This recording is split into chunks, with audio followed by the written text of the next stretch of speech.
হিঙ্গুলি মাদ্রাসা গোরস্থানে এক মাদ্রাসা ছাত্রকে জীবন্ত কবর দেয়া হয় ভুলবশত শিরোনামে একটা আর্টিকেল চোখে পড়ে আমার।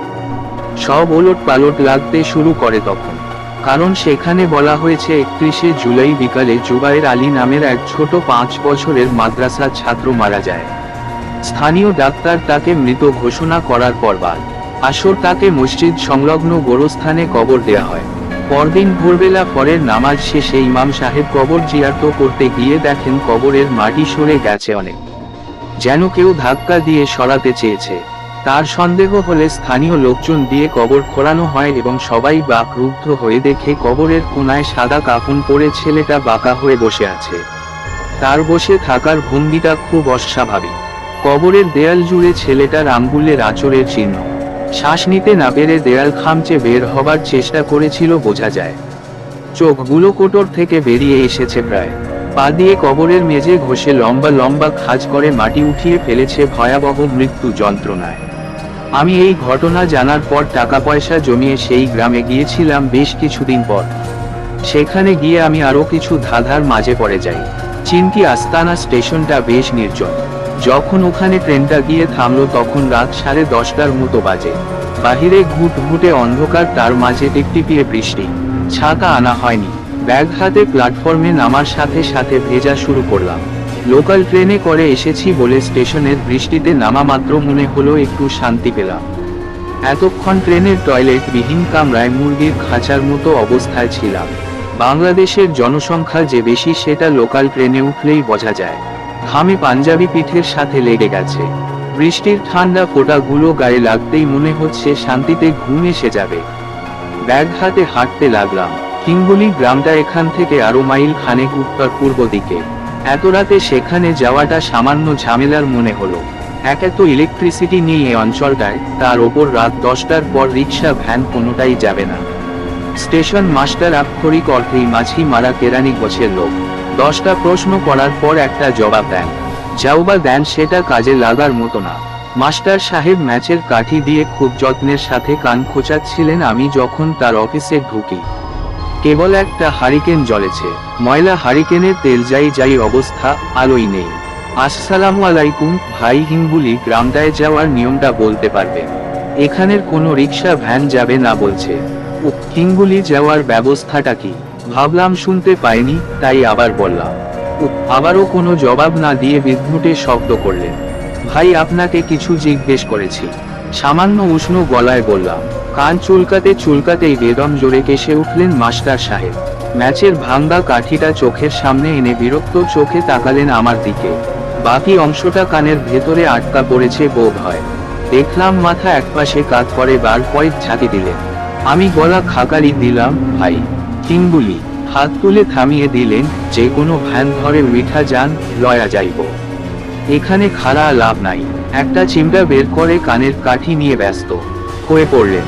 বোঝাই গেল ভাঙ্গা কাঠি প্রায়ই কানে আটকা পড়ে তার, এবং সেটা উদ্ধার কাজেও সিদ্ধহস্ত।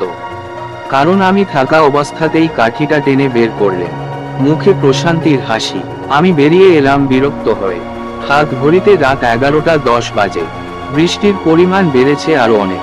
এ বয়সে ভিজলে জ্বর আসতে সময় নেবে না। হিঙ্গুলি গ্রামটায় পৌঁছানো জরুরি। আগে যদি বুঝতাম এত রাত হবে, তাহলে আরো সকাল সকাল করে বের হতাম। ভ্যান রিক্সা কোনোটাকেই রাজি করাতে পারলাম না শত চেষ্টার পরেও। শেষে মহা বিরক্ত হয়ে স্টেশনের একটা বেঞ্চে বসে অপেক্ষা করতে লাগলাম সকাল হবার। এর বেশি আর কিছু করার নেই আমার। রাত যত গভীর হয় স্টেশন তত বিচিত্রভাবে জেগে উঠতে থাকে। গাজা আর জুয়ার আড্ডা বসলো সামনে একটা প্ল্যাটফর্মে। ট্রেন আসলে স্টেশনটা জীবন্ত হয়, নয়তো মরার মতো পড়ে থাকে।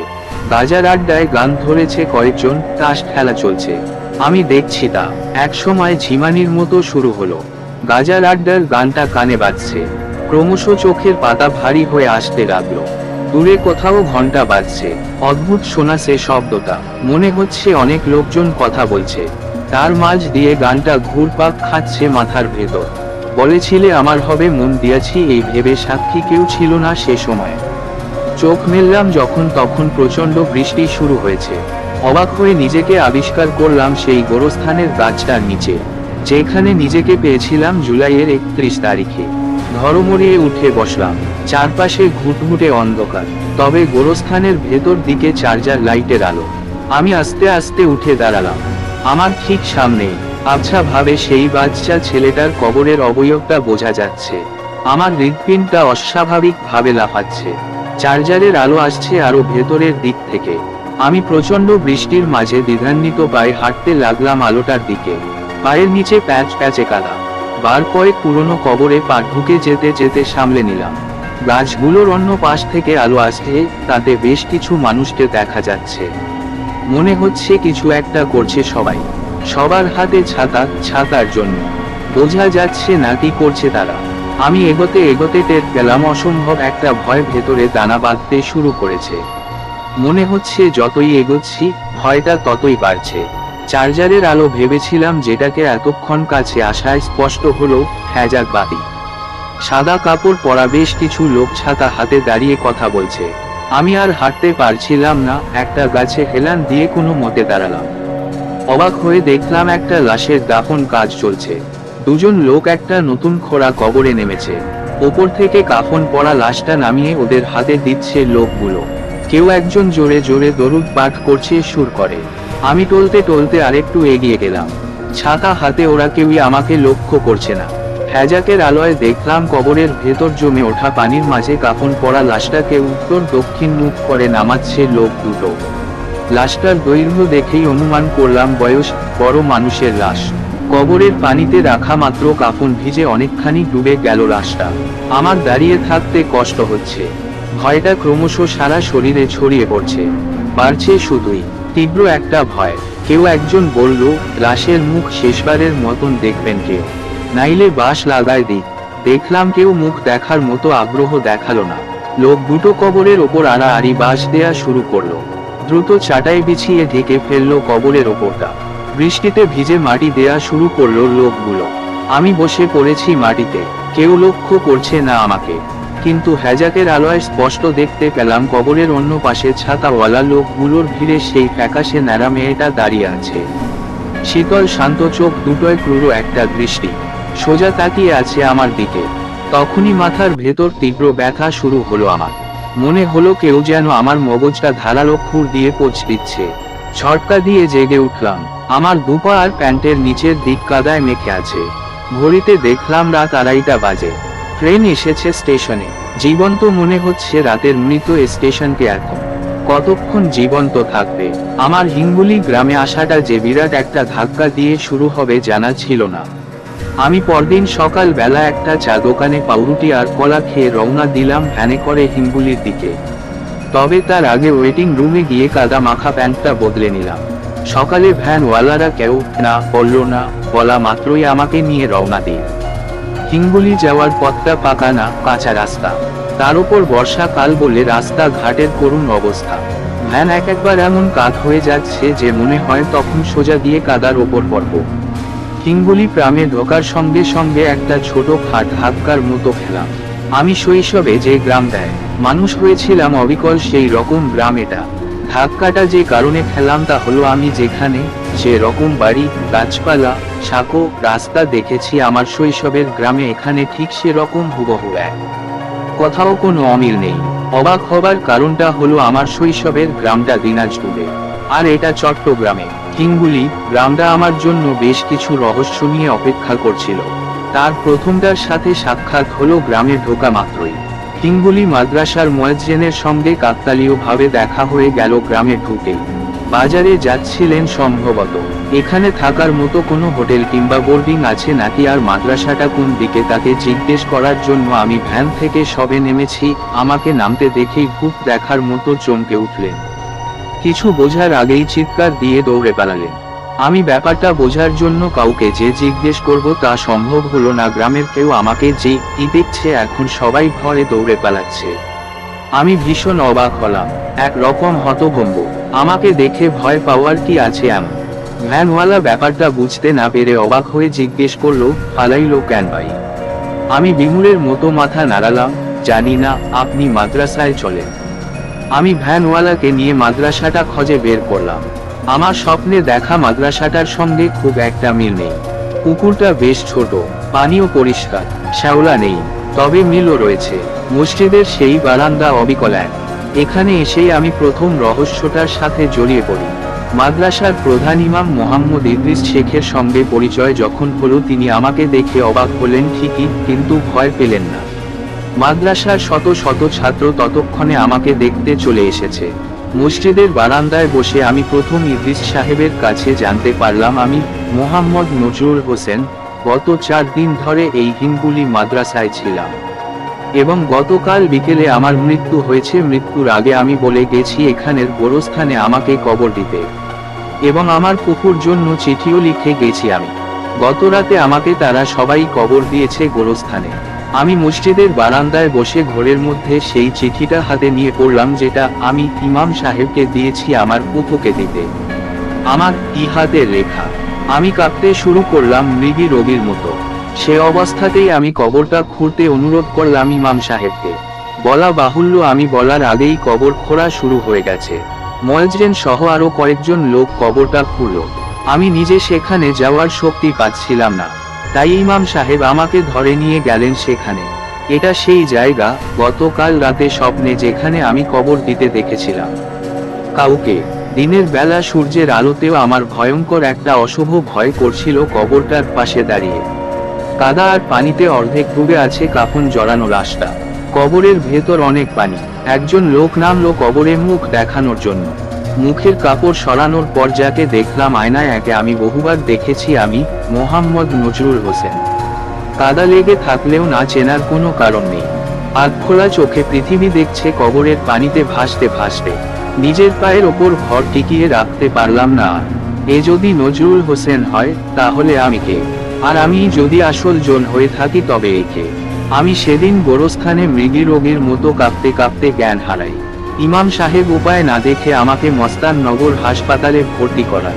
সেখানে আমি প্রচণ্ড জ্বরের মাঝে সংজ্ঞাহীন অবস্থায় 3 দিন ছিলাম। অবশ্য টানা 3 দিন অজ্ঞান থাকিনি। মাঝে মাঝে জ্ঞান ফিরত, কিন্তু বেশিক্ষণ জেগে থাকতে পারতাম না। প্রচণ্ড ভয় আর জ্বরের ঘোরে বারবার জ্ঞান হারাতাম।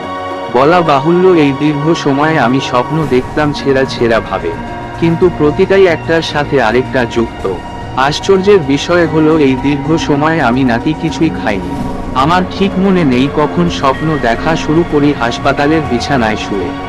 কেবল মনে আছে প্রথমবার হঠাৎ করেই আমার নাকে মুখে পানি ঢোকা শুরু করে। মাথায় যেতেই ভীষণ জোরে কেসে উঠে চোখ মেলে তাকাই। ঘুটঘুটে অন্ধকার চারপাশে। আমি পানির ভেতরে রয়েছি অর্ধেক, ভেসে আছি পানিতে। অবাক হয়ে চারপাশে হাত বুলাতে লাগলাম। নিজেকে আবিষ্কার করলাম হাঁটু পানি জমে থাকা একটা ছোট ঘরের ভেতর। সেটা যে একটা কবর বুঝতে সময় লাগলো আমার। জায়গাটা কবর, কারণ মাথার ওপরে হাত দিতেই বুঝলাম শক্ত বাঁশের টুকরো দিয়ে ঢেকে দেয়া। চারকোনা আয়তাকার ছোট একটা ঘরের মতো। হাঁটু পর্যন্ত পানিতে ডুবে আছি। উঠে দাঁড়ানো যায় না, মাথা লেগে যায় বাঁশের ছাদের সাথে। ওপরে ছাদ মাটি দিয়ে ঢেকে থাকায় সমস্ত গায়ের শক্তি দিয়েও ধাক্কা দিয়ে বাঁশের পোর্তগুলো সরাতে পারলাম না। তবে অবাক হবার বিষয় হলো, আমি একসময় খেয়াল করলাম আমার গায়ে কাপড় বলতে এক টুকরো থান কাপড়। কি রঙের সেটা বুঝতে না পারলেও বুঝতে পারলাম কাপড়টা বেশ লম্বা। আমি অজানা একটা ভয় পেতে শুরু করলাম, কারণ যতই সময় যেতে লাগলো মনে হলো আমি দম নিতে পারছি না। বাতাসের জন্য ফুসফুসটা আকুপাকু করা শুরু করেছে। আমি পাগলের মতো মাথার ওপরের ছাদটা ধাক্কা মেরে ওঠাতে চাইলাম, কিন্তু একটু নড়েই স্থির হয়ে গেল। আমি আবারও ধাক্কা দিতে লাগলাম। শক্তি কমে আসছে শরীরে। ধাক্কা দিয়ে এক চুলও নড়াতে পারছি না। মনে হলো কবরের ওপর খুব ভারী কিছু একটা জিনিস চাপিয়ে দেয়া হলো। আমার ভয়টা দ্রুত আতঙ্কে রূপ নেওয়া শুরু করলো। আমি অক্সিজেনের জন্য দেয়াল খামচাতে লাগলাম, আঁচড়াতে লাগলাম পাগলের মতো। পানিতে পা ছুঁড়তে লাগলাম পশুর মতো। তার মাঝেই খেয়াল করলাম এই ঘুটঘুটে অন্ধকার কবরের অন্য মাথায় কেউ একজন বসে আছে। কেবল অবয়বটা বোঝা যায়। অন্ধকারেও বুঝতে পারলাম সেই ন্যাড়া ফ্যাকাশে মেয়েটা জ্বলন্ত অঙ্গার চোখে আমার দিকে তাকিয়ে আছে। স্থির হয়ে বসে আছে কবরের পানির মাঝে। আমি জানতাম একটা চিৎকার করে নিঃশ্বাস নেয়ার জন্য দেয়াল খামচাতে লাগলাম, কিন্তু ফুসফুসের বাতাস ফুরিয়ে এসেছে। ধীরে ধীরে পানিতে ডুবতে শুরু করেছি। এখনো মেয়েটা আমার দিকে স্থির চোখে চেয়ে আছে। গভীর রাতে জ্ঞান ফিরল আমার। হাসপাতালের সব বাতি নেভানো। তারপরও বুঝতে পারলাম আমার সারা শরীর কাদায় লেপ্টে আছে। আমার নাকে মুখে কাদা পানি। কেসে উঠলাম, মাথা জ্বালা করছে প্রচন্ড। পাগলের মতো বুক ভরে শ্বাস নিতে লাগলাম।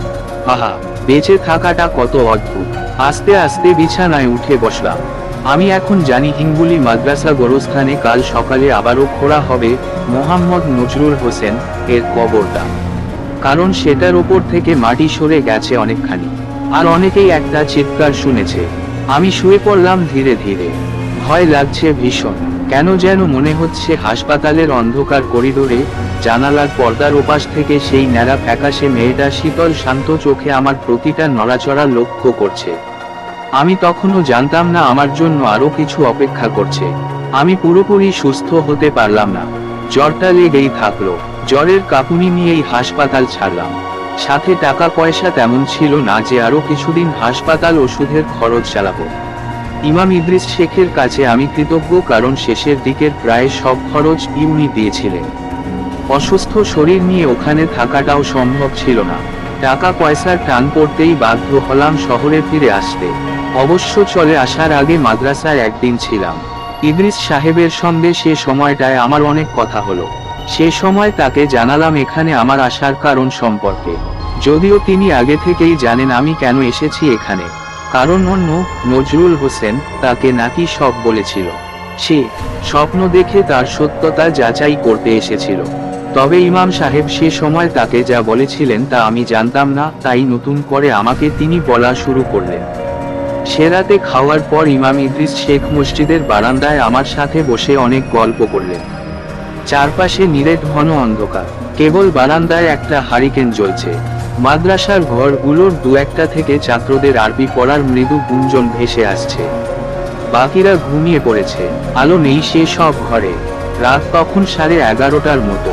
একটু আগেই বৃষ্টি হয়েছে, এখন আর হচ্ছে না, তবে হালকা বাতাস এদিক সেদিকে থেকে দু এক ফোঁটা বৃষ্টির ছটা উড়িয়ে এনে গায়ে ফেলছে। ইদ্রিস সাহেব মুখে সবে পান পুড়েছেন। বারান্দায় হেলান দিলেন দেয়ালে। আমার দিকে তাকিয়ে সমবেদনার সুরে বললেন, আমি বুঝতে পারতেছি আপনি অনেক পেরেশানির মধ্যে আছেন। আল্লাহ পাক কাকে কখন কি পরীক্ষায় ফালায় তিনিই কইতে পারেন কেবল। আমি নড়ে চড়ে বসলাম। শীত লাগছে, গায়ে একটা চাদর দিয়েও শীতে পোষ মানছে না। জ্বরটা ভালো মতো জাকিয়ে বসেছে হাড়ের ভেতর। সামান্য দ্বিধা মেশানো গলায় বললাম, আমি এখনো বুঝতে পারছি না আমার পরিচয় কে এসেছিল এখানে। আর সেই ফ্যাকাশে ন্যাড়া মেয়েটাই বা কেন আমি বারবার তাকে দেখি। গত 50 বছরেও আমার এরকম সমস্যা ছিল না। নির্ঝঞ্ঝাট মানুষ আমি, কারো ক্ষতিও করিনি কখনো। ইমাম সাহেব সঙ্গে সঙ্গে কিছু বললেন না। দীর্ঘ একটা গুমোট নীরবতা। বৃষ্টি থামায় দু একটা ঝিঝি পোকা এখান ওখান থেকে চাপা স্বরে ডাকা শুরু করেছে। আমি বাহিরের ঘুটঘুটে কালি গুলে দেয়া অন্ধকারের মাঝ দিয়ে গোরস্থানের দিকে তাকালাম। কিছু বোঝা যায় না, শুধু অদ্ভুত একটা ভয় উকি দেয় মনের ভেতর। মিলিয়ে যায় না সেটা। ইমাম সাহেব এসে পরিস্থিতি হালকা করার চেষ্টা করলেন, আপনি জিজ্ঞাসা করছিলেন জুবায়ের আলীর কোনো বই না ছিল নাকি? আমি অবাক হয়ে তাকালো, কখন? না মানে আপনি না, আপনের আগের জন। কি বলেছিলেন জবাবে? কেউ ছিল না। জুবায়ের এতিম ছেলে, মা বাপ ভাই বোন কেউ আছিল না। 3 বৎসর বয়স যখন তখন থেইকা এই মাদ্রাসায় ছিল। বলতে পারেন এই মাদ্রাসার ছেলে। একটু বিষাদ মেশানো কণ্ঠে বললেন। আমি কিছু বললাম না, চুপ হয়ে বসে আছি। ইদ্রিস সাহেব আপন মনেই বলতে লাগলেন, জুবায়ের খুবই শান্ত কিসিমের ছেলে আছিল। একদম কথাবার্তা বলতো না। এই 5 বছর বয়সেই পুরা অর্ধেক কুরআন মুখস্থ করে ফেলছিল। আনমনেই বললাম, তাই নাকি? হ্যাঁ ভাই, খুবই ভালো স্মরণ শক্তি আছিল ছেলেটা। একটা আজব খেয়াল আছিল ওর। সারা দিন রাত গোরস্থানের ভিতর দিয়া নতুন কবরের নাম, তারিখ, সাল মুখস্থ করত। আমি অন্যমনস্ক হয়ে পড়েছিলাম। কথাটা কানে যেতেই ঝড় করে সোজা হয়ে বসলাম। শিরদাঁড়া পুরো টান টান। কি বললেন? কবরের নাম, তারিখ, সাল মুখস্থ করত। একটু অবাক হয়ে তাকালেন আমার দিকে। আমি বেশ বিস্মিত মুখে জিজ্ঞেস করলাম, মানে? মুখস্থ করত? জি ভাই। আরো একটা কাজ করত, কবরের পাশে বসে কান পাইতা থাকতো, যেন কিছু শুনবার চেষ্টা করতেছে। আমি স্থির দৃষ্টিতে তার মুখের দিকে তাকিয়ে রইলাম। মূর্তির মতো দীর্ঘ একটা মুহূর্ত নড়লাম না। ভাই, কি ভাবতেছেন? অবাক গলায় বললেন ইদ্রিস সাহেব। আমি জবাব দিলাম না। আমার মাথায় বিচিত্র একটা সম্ভাবনা উকি দিচ্ছে তখন। আমি ঠিক জানি না আমি যেটা ভাবছি সেটা ঠিক কিনা, কিন্তু আমার যুক্তিতে সব খাবে খাবে মিলে যাচ্ছে। আমি সে রাতটা মসজিদের বারান্দায় শুয়ে কাটিয়ে দিলাম। এক মুহূর্তের জন্য দু চোখের পাতা এক করলাম না, কারণ ঘুমালেই আমি স্বপ্ন দেখা শুরু করব। আমার জেগে থাকা এখন ভীষণ দরকার, ভীষণ। জ্বরের ঘোরে কাঁপতে কাঁপতে অন্ধকার গোরস্থানটার দিকে তাকিয়ে রইলাম সারা রাত। অপেক্ষা করতে লাগলাম সূর্যের জন্য। অজানা আশঙ্কায় বুকের ভেতর হৃৎপিণ্ডটা পাগল হয়ে গেছে। আমি পরদিন খুব ভোরে চলে আসি রেল স্টেশনে। আসার আগে ফরের নামাজ শেষে বিদায় নেই ইমাম সাহেবের কাছ থেকে। আমাকে এগিয়ে দিতে তিনি রেল স্টেশন পর্যন্ত এলেন। ভদ্রলোক বুকে জড়িয়ে ধরে আমাকে বিদায় জানালেন। বহুকাল মানুষের এমন গভীর ভালোবাসা পাইনি। খারাপ লাগলো কেন জানি। আসার আগে তাকে বললাম, ভাই একটা কথা বলি। অবশ্যই বলেন ভাই, আমাকে পাগল ভাববেন না। কথাটা শুনলে পাগল মনে হতে পারে আমাকে। স্টেশনের প্ল্যাটফর্ম দিয়ে হাঁটতে হাঁটতে বললাম, ট্রেন ছাড়বে ছাড়বে করছে, কি কথা? বেশ অবাক হলেন। জুবায়ের আলী নামের সেই ছেলেটার ছবি আর বর্ণনা দিয়ে পত্রিকায় একটা হারানো বিজ্ঞপ্তি দেন। ছেলেটাকে খুঁজে পাবেন আমার মনে হয়। ইমাম সাহেব এমন ভাবে তাকালেন যেন আমার মাথা পুরোপুরি খারাপ হয়ে গেছে। আমি একটা নিঃশ্বাস ফেলে তার কাঁধে হাত রেখে মৃদু চাপ দিলাম। আপনি আমার কথা বিশ্বাস করতে পারেন ভাই, আমি বুঝে শুনে কথাটা বলেছি আপনাকে। ট্রেনের বাঁশি দিল। আমি দরজার হ্যান্ডেল ধরে উঠে পড়লাম। ইমাম ভদ্রলোক তখনও হতভম্ব হয়ে দাঁড়িয়ে রয়েছেন প্ল্যাটফর্মে। ট্রেনটা ছেড়ে দিল। ইমাম সাহেবের সঙ্গে এটাই আমার শেষ দেখা।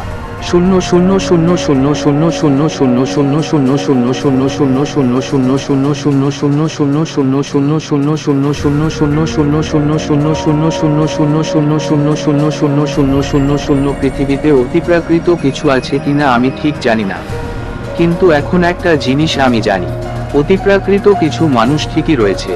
প্রকৃতি যখন সিদ্ধান্ত নেয় তার সৃষ্ট মানুষগুলোর মাঝ থেকে কাউকে সে বিচ্ছিন্ন করবে, তখন একই সঙ্গে সেই সিদ্ধান্তের পরিপূরক অন্য কোথাও একটা মানুষকে সৃষ্টিও করে।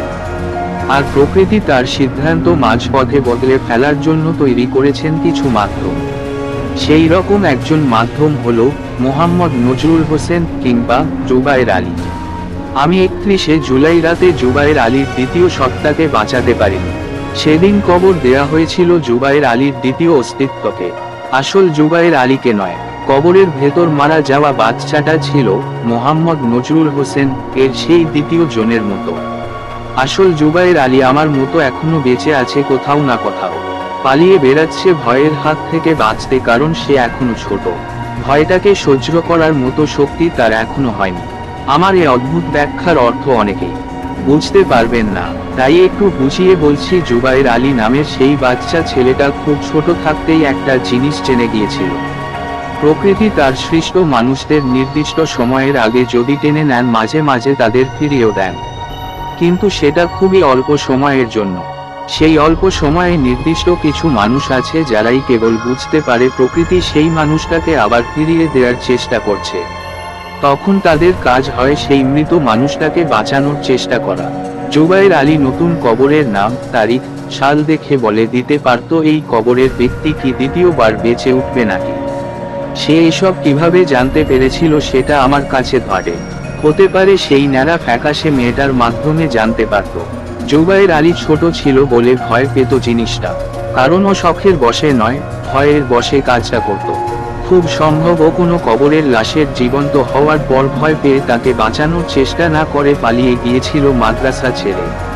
আর সেই কারণেই শাস্তি স্বরূপ তার দ্বিতীয় একজন অস্তিত্বকে এখানে পাঠানো হয় এবং অসুখ হয়ে মারা যায়। তারপর কবরের ভেতরে সেই কষ্টটা পেয়ে মৃত্যু হয় তার, যে কষ্টটা অন্য কেউ একজন পেয়েছিল কবরের ভেতর দ্বিতীয়বার বেঁচে উঠেও শ্বাস নিতে না পেরে মারা যাওয়ায়। জুবায়ের আলী যে রাতে কবরের ভেতর মারা যায় সে রাতে আমিও একই কাজ করেছিলাম। ভয় পেয়ে পালিয়ে গিয়েছিলাম। হয়তো সে কারণেই আমার দ্বিতীয় সত্তাকে পাঠানো হয় এবং কবরের ভেতর জেগে উঠে শ্বাসবদ্ধ হয়ে মরার কষ্টটা পেতে হয়। আমি স্বপ্নের মাঝে আমার যাত্রা করি, হয়তো জুবায়ের আলীও সেরকম কিছু করে। হয়তো আমার মতো দুঃস্বপ্ন যাত্রা সে করে না, সে তারিখ মিলিয়ে খুঁজে বের করে কার পুনরাগমন ঘটবে আবার। কে জানে, হয়তো এখনো করে। তবে জুবায়ের কবরের নাম, তারিখ দেখে যে কাজটা করতে পারতো আমি তা পারি না।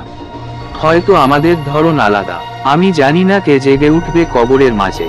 শুধু এটুকু আন্দাজ করে বলতে পারি আমি যে রাতে কবরের ভেতরে শ্বাস বন্ধ হয়ে মারা যাই সে রাতে আমার কবরের ওপরে কিংবা আশেপাশে কেউ একজন ছিল, হয়তো আমার মতো কেউ, যে ভয় পেয়ে আমাকে বের করতে যায়নি।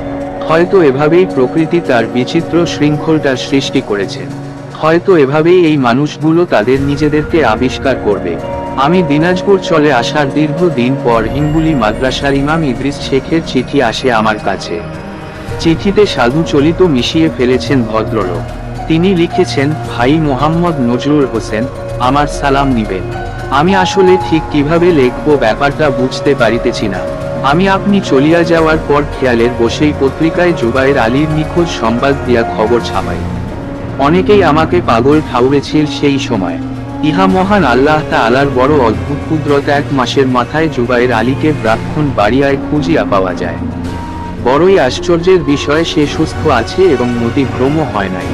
বর্তমানে মাদ্রাসায় আছে সে। আপনি একবার তাকে দেখিতে আসলে খুশি হইতাম। সে এখনো নতুন কবরের নাম তারিখ করিয়া বেড়ায়। আরজ গুজার মাওলানা মোহাম্মদ ইদ্রিস শেখ। আমি যাইনি, চিঠির জবাবও দেইনি। ইদ্রিস সাহেবের প্রতি আমার কৃতজ্ঞতার শেষ নেই, তবুও কেন যেন এড়িয়ে গেলাম চিঠিটাকে। কারণ এখন আমার কাছে কোন প্রশ্ন জমা নেই, যেটার উত্তর জুবায়ের আলী দেবে আমাকে। হ্যাঁ, কবরের নাম তারিখ দেখে কিভাবে সে বের করে যে এই কবরের মানুষ পুনরুত্থিত হবে সেটা জানার আগ্রহ ছিল, কিন্তু মনে হয় না সে আমাকে বলবে। কারণ আমরা দুজনেই ভয় পাই, অজানা একটা ভয়।